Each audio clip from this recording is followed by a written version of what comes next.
Welcome back. I got a little microphone, so hopefully the audio quality is a little bit better. If not, I'm so sorry. I'm still figuring out this whole long form content thing. The people that post multiple times, even once a week, like consistently, I have so much respect for them because this is so hard. Like, oh my gosh, this is crazy. Like many others, I believe that buying books and reading books are two very different hobbies, and unfortunately for my wallet, I am an absolute pro at buying books and letting them sit on my shelf for literal years. Years. Like, I'm not even joking. As of right now, I think my TBR, my physical TBR, is like 400 books, and I have like 900 something, which is just insane. I don't even want to think about how much money I've spent on all these. How is it? Good. It looks like you're enjoying yourself. Ooh. So today, I thought it would be really fun to show you books that have been on my shelf and my physical TBR for the longest. You cannot judge me. Okay, some of these are pretty bad, but I'll eventually get around to them, hopefully before I'm like 40. In August of 2023, I picked up The Poppy War by R.F. Kuang, and I started devouring this book. I got 323 pages into this book before I stopped it, and I have not picked it up since. It has been well over 2 years that this book, and you would think that I've read this book with how much damage I have done to this copy, but no. It's just been sitting collecting dust. And I love the story. In fact, I know so much about the Poppy War. I know how it ends, which maybe is why I'm not picking it up, because I'm terrified of that ending. It's evil, corrupt, heart-wrenching. Just, I think evil is like the perfect word for it, honestly. Cinder by Marissa Myers and actually the entire Lunar Chronicles have been sitting on my bookshelf since the good year of 2022, which is insane. I have heard such incredible things about this, and I think the premise is something that I know that I'll like. Like, it's all like dystopian, like fairy tale retellings, kind of. And I am obsessed with the Renegades trilogy. That is actually one of my all-time favorite like YA trilogies ever. Like, I think everyone should read it. It's superheroes, it's enemies to lovers, but it's like secret identity, and it's double secret identity. Like, there's so many layers to it. You should read it. But I know I like Marissa Meyer's writing, so I need to just read this, especially Cinder. It sounds so good. And I honestly think that I will like Scarlet and Cress even more. Another Marissa Myers book that has been on my shelf since I think this was 2021, maybe 2020, is Heartless. I know how this book ends, which maybe I just need to stop getting spoiled on books because this is horrible. I read the very last sentence of Fourth Wing whenever I picked it up for the very first time, and I got so majorly spoiled on that. And then I started reading it, and I realized, oh my god, I just ruined this entire book for me, which was horrible. So I don't recommend doing that for any Rebecca Yoros book. But, you know, other books, like romance books, fine. Fantasy books, I've learned my lesson. I'm not going to do that because I also did it with Quicksilver. It's a whole thing, okay? That's one of my, like, toxic book traits. Danielle! Yes! I really enjoy Alice in Wonderland and all the retellings, so I was so excited for a book about the Queen of Hearts to kind of be released, and I was like, this is something that's never really been done. So that's why I picked this book up, and then, of course, got spoiled on it. I love tragedies. I think in YA, they work a lot better than an adult, which I don't know why. That's just my opinion. I'm very excited to eventually pick this book up, and I really should. By the time I'm 40, this book will be read, so then I can pass it on to my children and force them to get their hearts broken. It's kind of evil, but like I think it builds character development. I am a huge Elle Kennedy fan. I literally cannot wait for the off-campus TV series with Amazon to come out. I'll lose my mind. You won't even know who I am. It's like going to be a different version of me. And I'm going to be like, oh my god, Dean De Laurentiis, the hottest guy ever. I'm sorry. He made me like fall in love with blondes, low key, which is, again, I think falling in love with blonde men should be like a crime, and women who like blonde men should get free therapy paid for by the government because it is disgusting. Like, you should not like blonde men. And I don't think any hot blondes are watching this video, but if you are, you should slide up on my DMs. I'm kidding. I'm joking. You can, but like, I might not answer. The day that Girl Abroad by Elle Kennedy came out, I was there bright and early at Barnes & Noble. I picked this bad boy up because pink books are actually one of my favorite, like, any pink cover. I will sometimes even buy books specifically because their covers are pink, which, terrible spending habit. Like, that's terrible. Like, you shouldn't buy a book just because the cover's pink. but I do it time and time again, and it's disgusting, and I can't even think about it. It's like making me ugh. This book came out also when I was 19. That is 3 years ago. So a lot has changed. And I was like, I'm going to read this book. She's 19. I'm 19. It's going to be like perfect. Girl, I'm 21. I am not sitting abroad in London. I do not have a bunch of hot flatmates. Like, I got this book in hopes that I would read it when I was 19. And now I'm 21 and I haven't even read the first chapter. I'm like, you're gross. Like, you're gross. And now this is also going to get like a TV series or movies with Amazon. And I'm like, you could have already been a part of the hype. My book buying habits and the fact that I don't read the books that I buy immediately whenever I buy them, really, it's weighing on me as a reader, honestly. I think I just need to like take a step back and really read my TBR instead of buying new books. I kind of want to save up to go to Paris for my 22nd birthday. And I mean, I won't be 19 and I won't be in London, but I still think it could be like the same vibes as Girl Abroad by Elle Kennedy. Love at First Bite. This is the Afterlight exclusive edition. I wanted it because of those gorgeous sprayed edges. Also, she's wearing like the strawberry dress that was super famous like on TikTok. This book came out in 2024. I was obsessed with the premise and the cover of it so much that I pre-ordered it from an indie bookshop that was doing like an alternate paperback dust jacket if you pre-ordered it, and I was like, give it to me. I haven't read it. I haven't touched it. I haven't even looked at the first freaking page. Like, what? Who does that? Who spends their money not on one copy, but two copies and doesn't read the freaking book? Me. It's evil. It's disgusting. I need like a book buyers anonymous club where we could just go in and try to stop our disgusting book buying habits.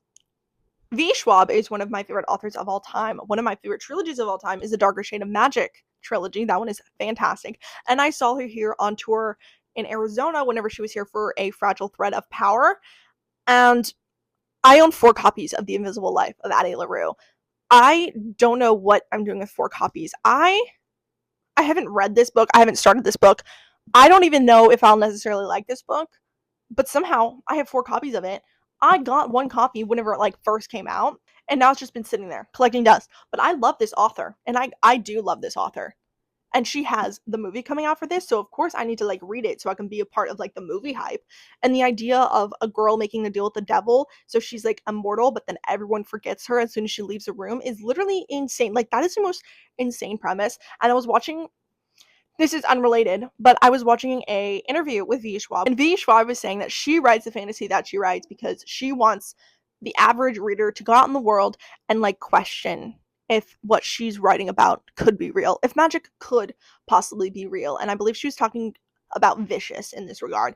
And she got an email from, I believe he was like an accountant or like worked in finance or something like that. Like this random guy emailed her, and she got the email like 4 a.m. And he was like, hey, I know that this book is fantasy and I know that this like is not real and there's no way that it could be real. But are you sure that there's like never been an actual study done like this? Are you sure there's no like possibility that this could actually be real? Because the way that you write it, it is so real. It is so like, I feel like it could be real. And she was like, that right there is why I write the way that I write. And so just from hearing that, I need to read Vicious.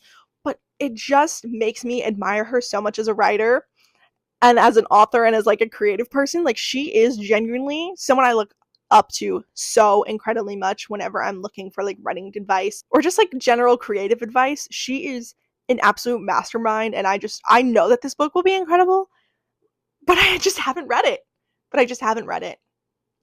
And that I'm ashamed for, because I talk about how much I love her all the time. And I haven't read what people claim is her best book. I don't think that's true. I think A Darker Shade of Magic is her best one. It's the best magic system. If you haven't read it, you should read it because you would love it. There was a lovely time in the publishing industry whenever Raylo fanfiction was getting traditionally published. Shout out to the Love Hypothesis. I love that book so much, and I cannot wait for the movie. But another traditionally published, like Raylo inspired book was the Hurricane Wars. This is the Fairlead edition.